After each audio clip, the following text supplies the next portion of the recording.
બોલો, આવા દાખલા પૂછાય ને તો એ ઘણાને એક્સક્યુઝ હોય કે સાહેબ ટાઈમ ખૂટે છે. આમાં ટાઈમ શું લેવા ખૂટે છે? અલગ અલગ દાખલા અલગ અલગ રીતથી કરો એટલે તમારો ટાઈમ ખૂટે.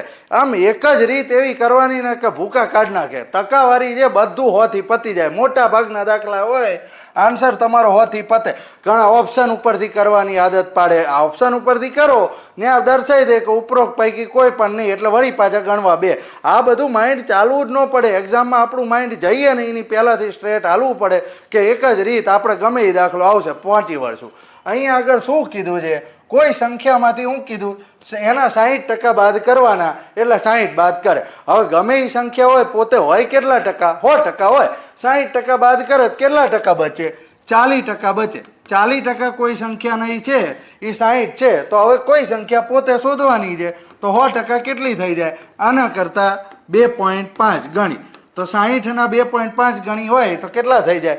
150. જવાબ આવ્યો. પતી ગયું. આ બરાબર શીખી ગયા હોય તો આનો આન્સર હવે તમારે કોમેન્ટમાં કરવાનો છે કે 80% બાદ કરતાં 120 મળે તો મૂળ સંખ્યા કેટલી. વિડીયોને લાઈક કરજો, તમારા મિત્રો સુધી શેર કરી દેજો.